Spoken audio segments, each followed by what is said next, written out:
Hey guys, I just wanted to get your respiratory lecture out so it's ready for you after you guys are done with the cardio exam. So here, let's get started. What I did was I took the outline that you guys will see that's there and put it basically into a PowerPoint and then added some pictures because I like to have pictures because I think it helps you guys remember stuff, but it's basically in the same outline format that is the Word document. And then once I get this done, I will post this PowerPoint and the recording, and I'll put it in YouTube. All right, so the beginning of it, there's just a few vocabulary that I think you guys should know.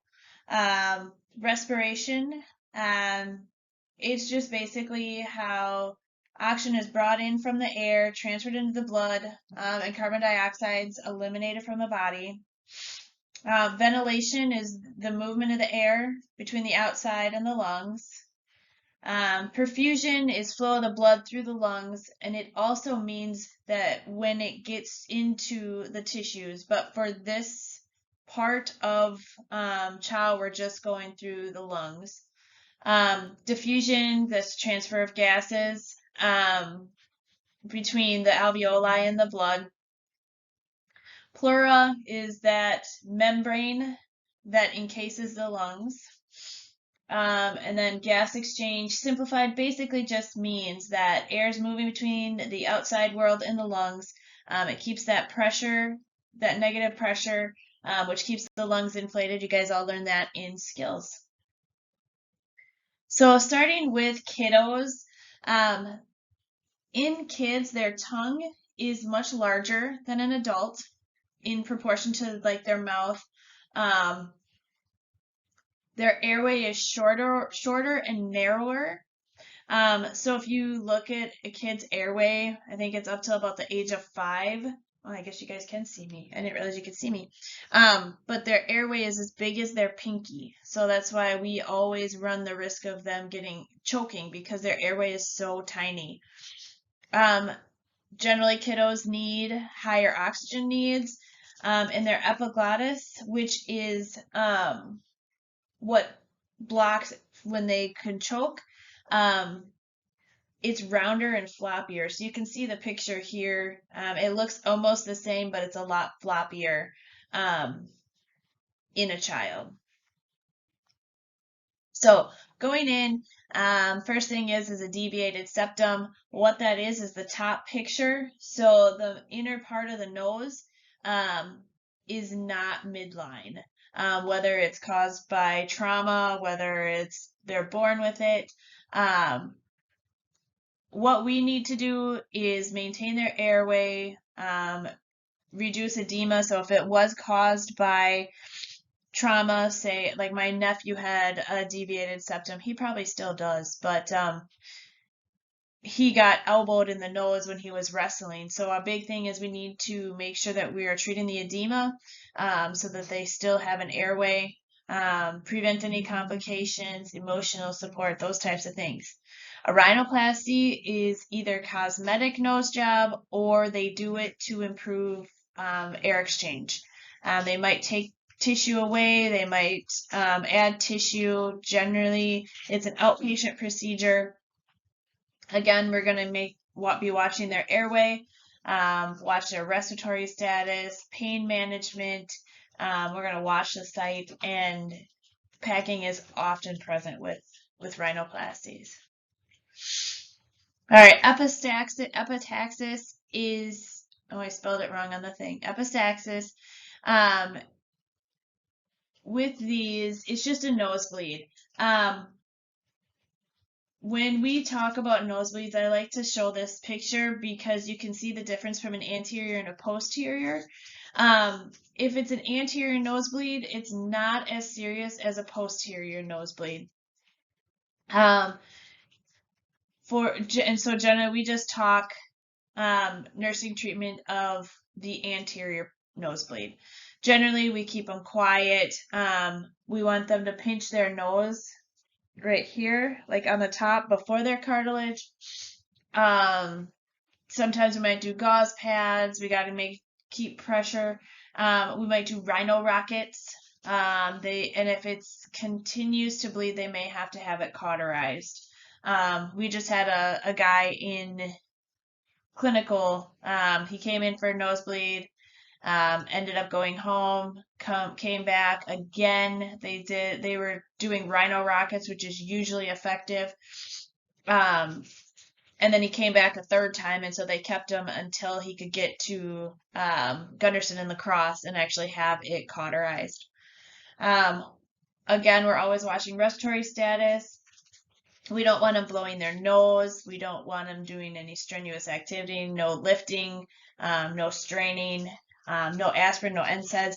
Anything that they can do that will cause them to start bleeding again is a big no-no. Rhinitis, it's just basically allergies or the common cold. Allergic rhinitis, things that we see are like, they're going to be allergic to mold, they're going to be allergic to pet dander. We're going to see things like a postnasal drip, sinus pressure and headaches, the under eye circles. Their eyes are going to be red. The drainage in allergic rhinitis is clear. However, viral rhinitis, they can generally be more yellow, green. Their eye drainage will be yellow or green in viral rhinitis and bacterial rhinitis. But with allergic, it's generally clear. The picture up in the top of the gunk, that is a viral rhinitis. You see the difference? So allergic rhinitis, what we're going to be doing is basically alleviating their triggers. So say somebody, an example, somebody has a cat and a dog at home. They've got stuffy nose, itchy eyes, sinus pressure, headaches, the under eye circles. They go away on a trip for 2 weeks. All the symptoms disappear. They come back. They're living in their home with the dog and the cat, and now the symptoms are back. We're going to teach them that it will help to avoid the triggers. But even if they come home, they get rid of their dog, get rid of their cat, it does take a long time for them to alleviate all the symptoms. For common cold, we're just going to do the normal things. The rest, encourage fluids, get them a proper diet, vitamin C, analgesics like Tylenol, ibuprofen, all of those types of things. Influenza, I don't go into some of these all that much, but there's influenza A, there's influenza B. Big thing is they have vaccines to prevent it, especially for our respiratory folks. We always want to encourage them to get their influenza vaccine.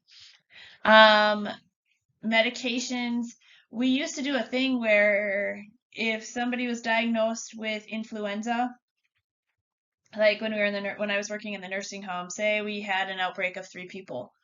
Those 3 people would be treated with Tamiflu, and then the whole staff would be treated with Tamiflu that worked with that patient, and all the residents. So anybody that comes in contact with them would be treated with an antiviral. That is not the case anymore. I actually tried not too long ago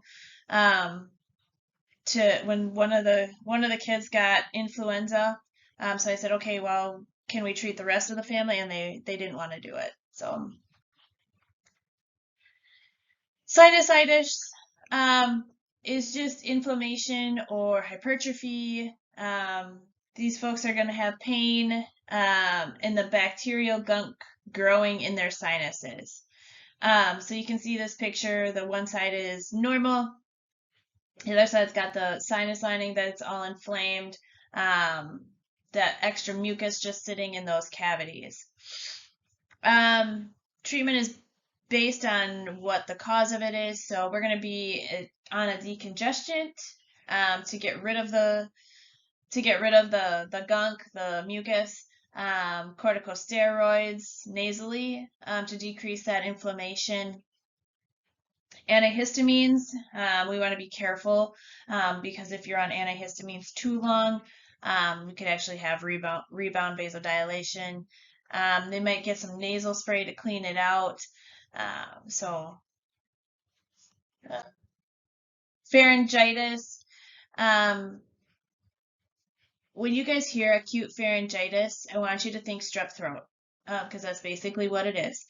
So it's just an inflammation of the pharyngeal walls caused by that strep.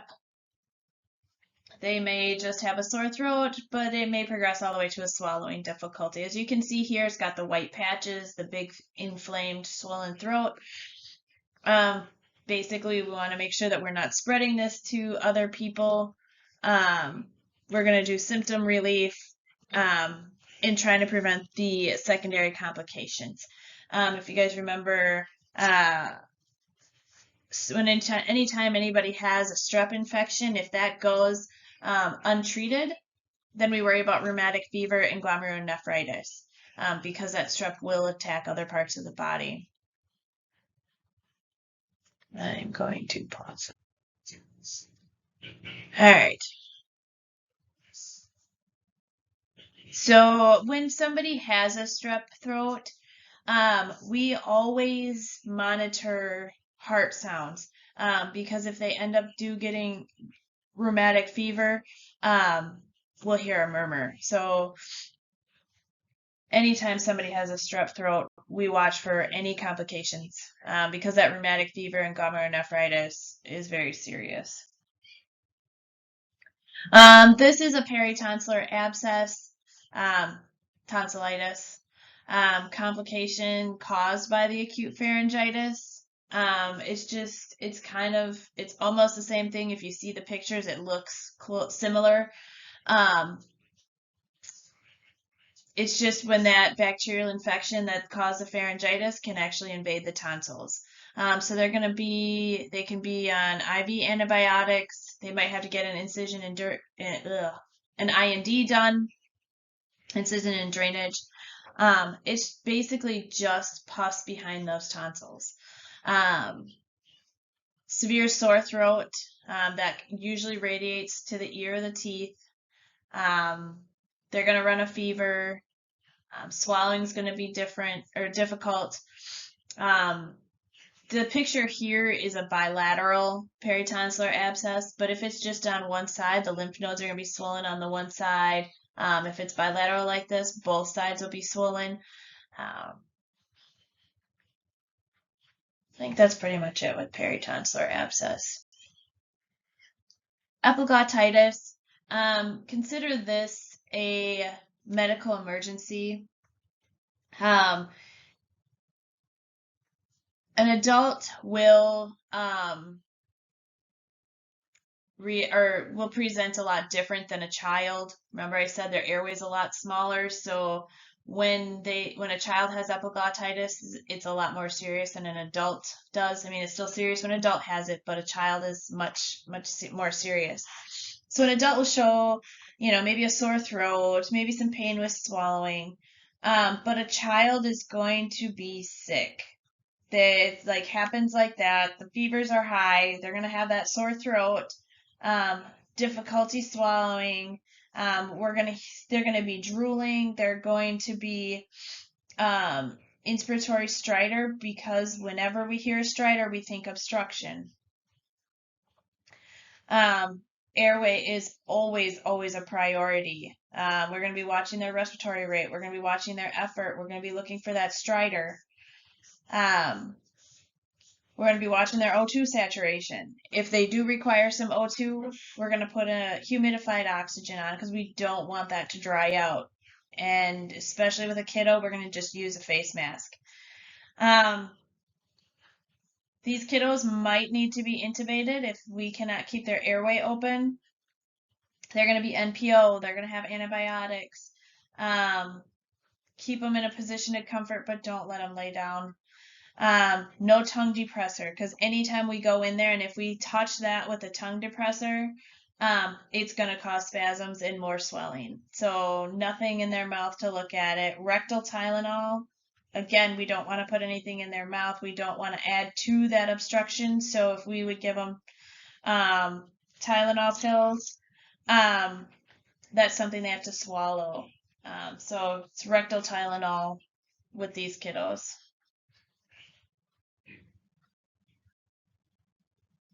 All right. Go through those. Signs and symptoms, like I said, these kiddos are going to be drooling. They're going to be having a hard time breathing. They're going to have a hard time swallowing. So dyspnea, dysphagia. They're going to be they're going to be using their accessory muscles, tachycardia. They're going to be sitting up, leaning forward with their jaw thrust forward because that's how they open up their airway. They cannot and should not lay down. If they lay down, the gravity will pull down their epiglottis and it'll completely cut off their airway. Trach, these are just a couple terms. Tracheotomy is that surgical incision to get an airway, and a tracheostomy is the actual opening, the stoma. So the top picture is the tracheostomy, bottom picture is a tracheotomy. Obstructive sleep apnea, I don't go into this too far, but it's just obstruction of their breathing, of their airway by a soft palate or tongue when they're sleeping. Things that we see like complications, heart failure, heart damage, so cardiac issues, arrhythmias, death. During the daytime, they're going to be super sleepy. Blood pressure is going to be up. They can actually develop diabetes. But if you can see in the picture here, their tongue or their soft palate come together and actually block their airway. So these are when the dads fall asleep and they are snoring so loud that they wake themselves up. Generally, that's a sleep apnea. The fort fractures. There's type 1, type 2, and type 3 as you see in these pictures. It's just basically the face, a smashed face. Type 1 is just the top there. Type 2 is a little bit more. Type 3 is including the eye sockets. And with our Lefort fractures, airway is a major thing, obviously, because look where the fracture lines are. Can actually have vision and eye movement issues because nerves can fall into those cracks. I actually had a girl I knew that had a Lefort fracture and a nerve. She lost vision in one of her eyes because a nerve from her eye fell into the crack and then compressed it. These folks may need to be intubated if they lose their airway. I do want... I can't go back. Yeah. I'm really hoping this works. So asthma we went through that. Can cause bronchial hyperactivity or smooth muscle spasm, intermittent reversible airway obstruction. So if you look at the pictures down here, the first one is a normal airway. The second one is an asthmatic airway just on their day-to-day. The picture that you can't see, which is that's why I'll load the PowerPoint, is those bands that are around the airway actually become tightened. So it's a smooth muscle. They actually spasm, so they're tightening the airway from the outside. And the wall and the inside of their airway has more mucus, more inflamed and swollen. So you can see how the airways they have a hard time breathing. Interventions, we're going to avoid and trigger, so it can be like perfume, cigarette smoke, pet dander, anything that can trigger an asthma attack needs to be avoided. Learning to recognize early signs, so when they start having issues breathing, they need to get treatment right away. Therapy for asthma, We want to do like daily meds, which is like the tiotropium, reliever drugs, like albuterol is one, racemic epi is another, magnesium sulfate. Like if you think about what magnesium is, it relaxes smooth muscles. So that's why magnesium works. Racemic epi is just epinephrine. And then the albuterol opens those airways. And then they're going to be on an anti-inflammatory.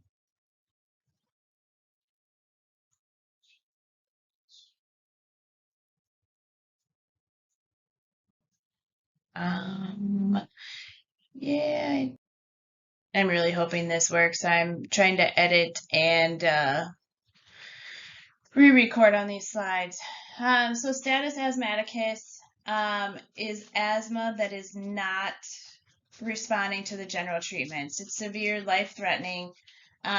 With status asthmaticus, they run the risk of developing a pneumothorax or cardiac or respiratory arrest. Treatment for this is going to be IV fluids, bronchodilators. They're going to be albuterol. They're going to be a magnesium sulfate. They're going to have the racemic epi. They're going to be on oxygen. But because the bronchodilators are so strong, so potent, we're gonna have to watch these people for like tachycardia and nervousness. A lot of times people is gonna say, I feel like I'm crawling out of my skin. If this cannot get under control, these folks might also be intubated.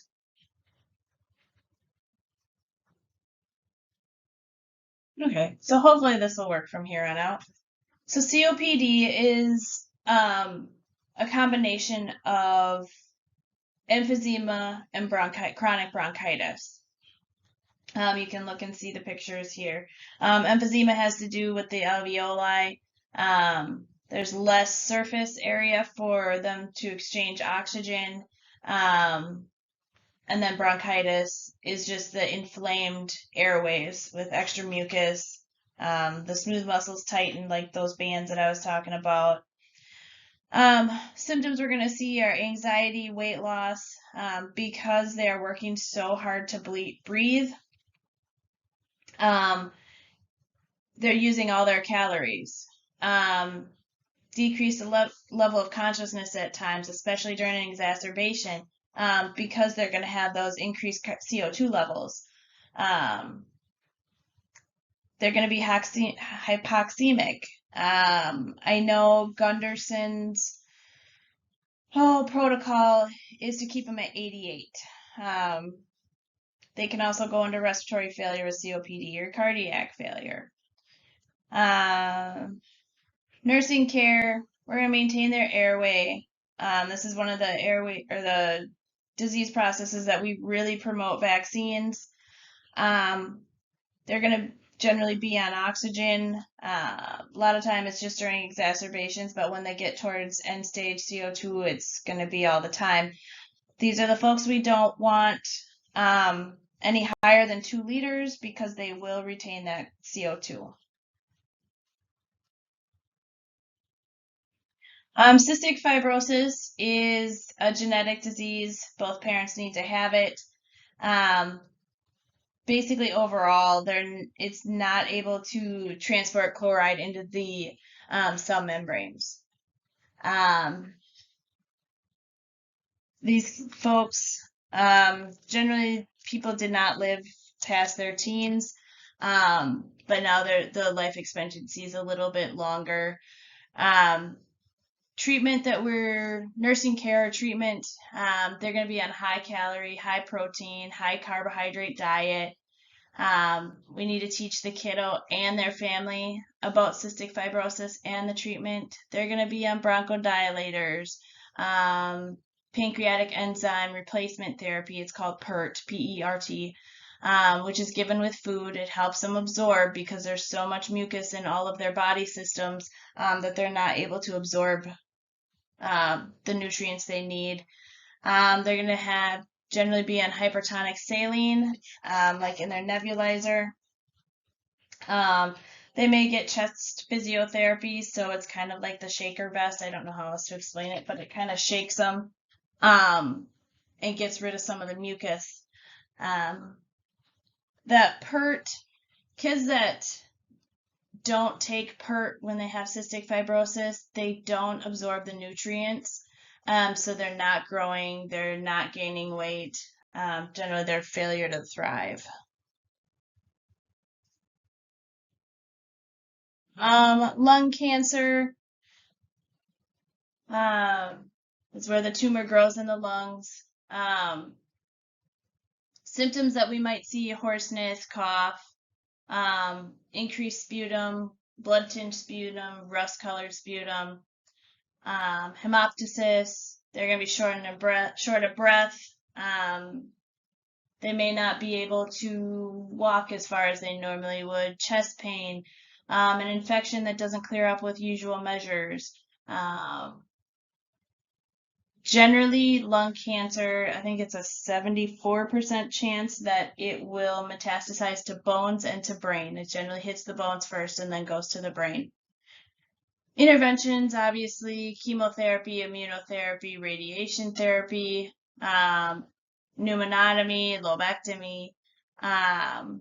So there are lots of things to be done if it can be caught in the early stages. A lot of time it's not, because it's generally somebody with COPD that just continues to exacerbate. And a lot of times they just think it's a COPD exacerbation, and it will eventually turn into cancer. Nursing care for our lung cancer folks, if they're on chemo, we're going to be doing the neutropenic precautions. So if their white count is severely low, they can't fight off infections. Pain management, especially if it mets to the bone. Oxygen therapy, kind of all of the obvious things.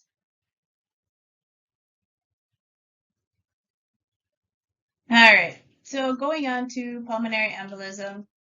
Basically, this is just a blood clot that travels in the circulation and ends up in the pulmonary vessels, so in the lungs.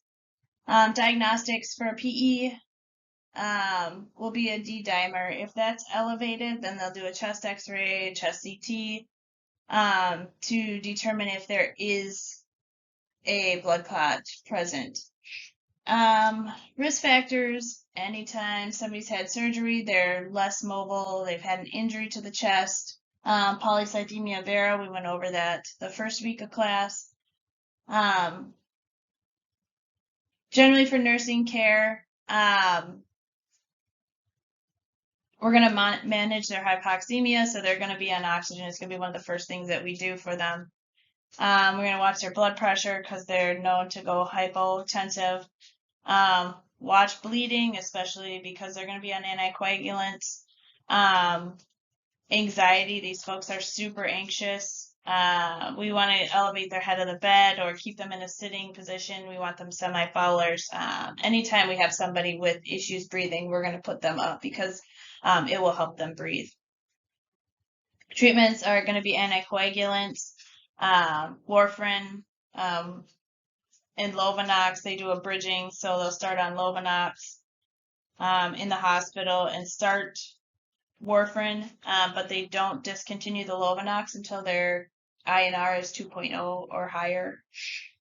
Thrombolytics like Alteplase to break up the clot, and they may have to go in and actually surgically remove the clot, which is an embolectomy. ARDS, acute respiratory distress syndrome. No matter what we do for their low oxygen level, it won't resolve. So anytime that we have a respiratory issue, they're in respiratory distress, and it does not respond to oxygen, it's ARDS.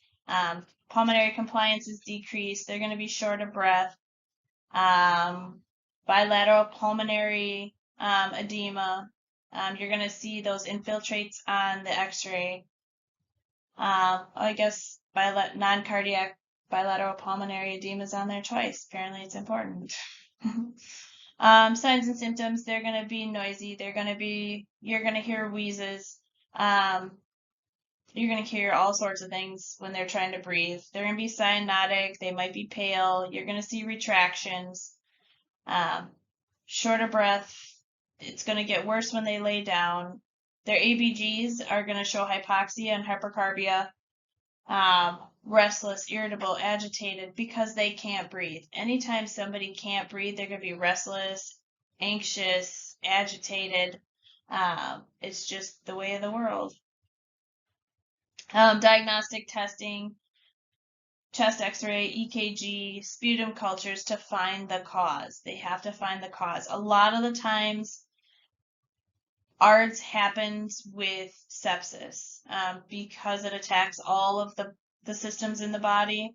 A lot of times with sepsis, you'll see multi-system organ failure, and that includes the lungs.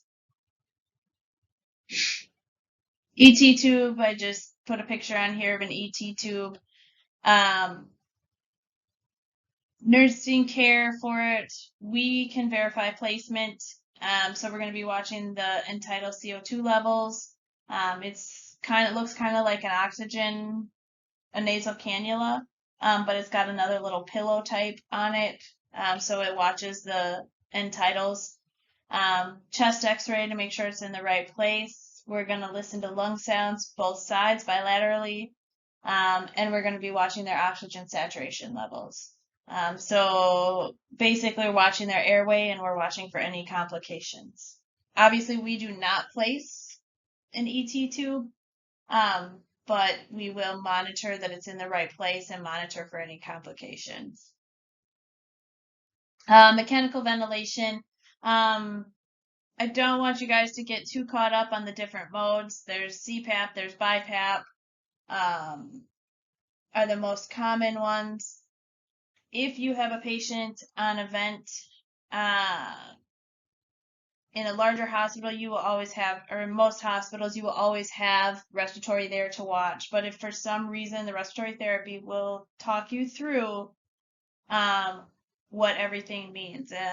You don't need to worry about PEEP. You don't need to worry about any of that. But you do need to know how to care for your patient. So if the ventilator is alarming, you always look at your patient first. And that's with any machine. I can't stress enough, treat your patient, not the machine. So anyways, if the alarms are going off, always check your patient.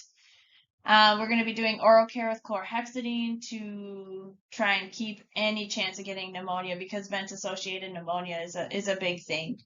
We're going to be giving protonics to prevent stress ulcers. We're going to be assessing our patient each shift for extubation readiness, because we don't want them intubated any longer than they absolutely have to be. Their head of bed needs to be higher than 30 degrees. And we can use a communication board too, because these folks aren't going to be talking. When it comes time to extubate them, we're going to hyperoxygenate them. We're going to be suctioning. We're going to deflate that cuff. We're going to have them breathe out and cough. They're going to be on oxygen afterwards, and then watch them very, very closely in case they go into respiratory distress and need to be re-intubated. My baby nephews, I ended up, my niece had them in January, and they came home, I think, at like 4 and 5 weeks. They'd been home a couple days, both of them. One got to come home sooner than the other, but they had both been home for a couple days. And she called me and said, I need you to come check the machine. I don't think it's working. So I walked in, I was watching Waylon. It was monitoring his heart rate and his oxygen saturation. It looked on the machine, his heart rate and his oxygen saturation would drop way down, then come right back up. And it did this quite frequently. And I was like, yeah, that's kind of weird. He's still pink. He still looks okay. So we got a new machine, or we ordered a new machine. We were waiting for the machine to come for them to deliver it, and I looked at him a little bit closer, and I like sent everybody out of the room. I sat there with him, listened to him, and every time the machine dropped down, his pulse slowed way down. So I had them take him in. Um, he was there. They did a chest X-ray. They diagnosed pneumonia. They'd given him some IV antibiotics. Um, and then right before he was discharged, his pulse dropped down and stayed down. I think it was in the 40s. So as you guys know, anytime an infant is less than 60, they start CPR. So he had all the things. He had CPR, he had atropine, um,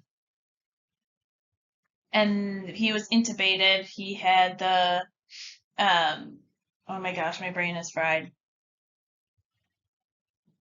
The drill into like right below the knees for IV access.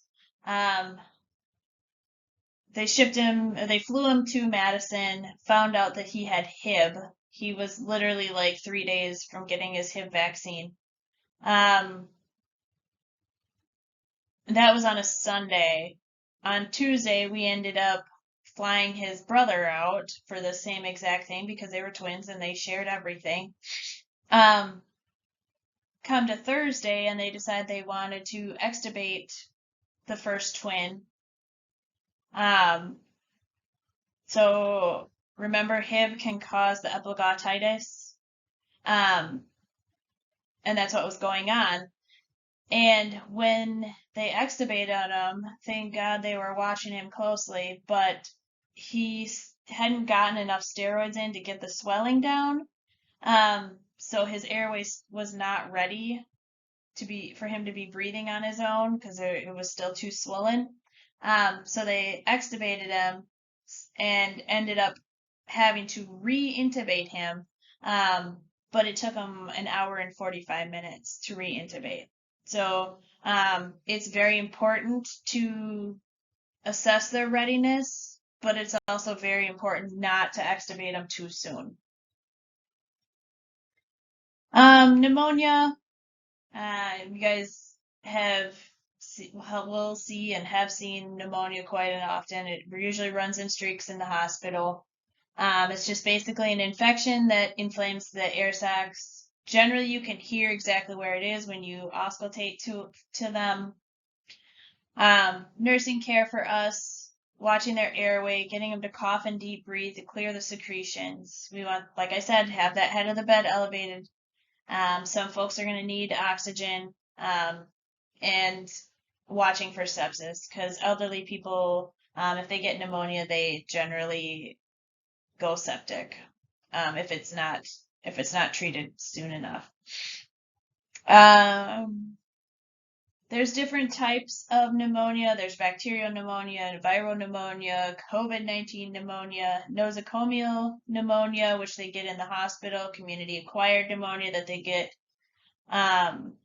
running around the community. Aspiration pneumonia is where they aspirate. So if they have issues eating or trouble swallowing, they're at risk. If they have a tube feeding, they're at a risk. So that's why in skills we taught you guys to always keep the head of the bed elevated while they're feeding and for a while after they're done feeding because they can aspirate.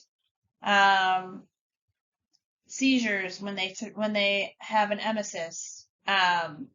We're always worried about them doing aspiration pneumonia. Because a lot of times with a seizure, they will vomit. Ariana vomits generally when she's starting to come out of her seizure, and that's one of the big reasons that with seizures we always put them on their side so that when they puke, they can puke out rather than swallow it and get it into their lungs. Head injuries are another risk for aspiration pneumonia. Anytime that we're worried about them vomiting or having something come up, so like tube feedings, if it comes up, because everything can't seal off normally, then we worry about aspiration pneumonia. Chest trauma is anything like a pulmonary contusion, a rib fracture, pneumothorax, hemothorax, tension pneumothorax. Um, these are very painful. So one thing that we need to remember is to treat their pain.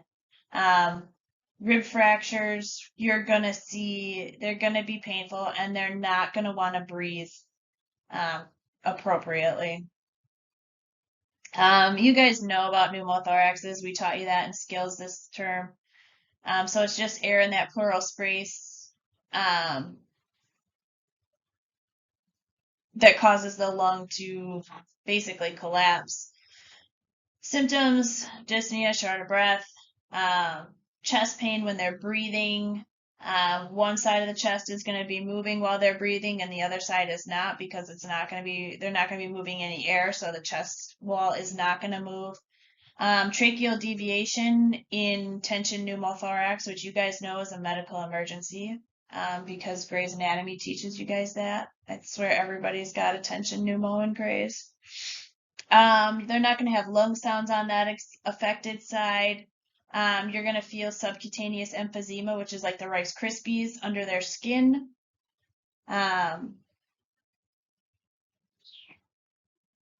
We've actually caught a pneumothorax. One of the nurses I used to work with had a patient in ER. He fell off a ladder. And she was getting him up to go to the bathroom, and as he did, she like touched his back, and she's like, "Oh, that feels like Rice Krispies." So they did a chest X-ray, and sure enough, he did have a pneumothorax. Chest X-rays, chest CT is going to be done. You guys know nursing care, making sure their airways effective, watching that chest tube to make sure it's not clogged, it's not obstructed, watching the drainage, always listening for a stridor. I feel like some of the stuff we taught you quite a bit of. Bronchiolitis is just inflammation of the bronchioles. Generally, it's caused by RSV. I've seen a lot more of it last year because RSV is generally a childhood issue, and it's been hitting the elderly recently. Symptoms we're going to see with bronchiolitis: wheezing, poor feeding, because they're going to be trying to breathe while they're eating, and breathing is more important. They're going to be cyanotic, tachycardic. They're going to have a cough. Nursing care, they're going to be isolated with contact isolation because of RSV being the causative agent. Hand hygiene to make sure we're not spreading it, and then again watching their airway, their respiratory rate, their respiratory effort, oxygen levels. Cancers of the head and neck. Basically, it's a squamous cell carcinoma. Risk factors, I only listed a few. It's like tobacco, chewing and smoking tobacco, chronic alcohol intake. HPV can actually cause head and neck cancers. Symptoms we're going to see is sore throat only on like one side, like where the tumor is. Might be ear pain, might be dysphagia. The tongue might not work, airway obstruction. I had a lady who we sent in for an EGD because she was having issues swallowing. And they went in to do the EGD, and she was so swollen that when they put the camera down, it literally perforated her esophagus. Diagnostics, a laryngoscopy, an EGD. Anytime we have cancer, it's going to be a biopsy. CT, MRI, PET scan, those are pretty common when looking for cancer. The treatments for these are pretty general, more related to like what type of treatment it is. So radiation issue, they're gonna have a dry mouth with radiation. So we can use the Saligen, which is like um, fake saliva, sugarless gum, candy, mouthwash without the alcohol, um, fatigue, so just encouraging rest periods. Stomatitis, we're just going to encourage them to have soft, bland foods so they're not eating spicy foods or foods with lots of salt. So anything soft and bland. Um, hard foods like chips can actually cause more issues. Surgery, voice rehab. They might have speech therapy, prosthetics, the electrolarynx, which is the picture here. Um, it vibrates, but as they move their mouth, you can actually make out their words. Stoma care. So the stoma, remember, is that opening. So we're washing it daily. We're covering the stoma when coughing. Um, cover it when they're showering, keeping it humid so the secretions don't dry and get stuck. And a lot of times people are going to be depressed because it's cancer and it's a lifestyle change.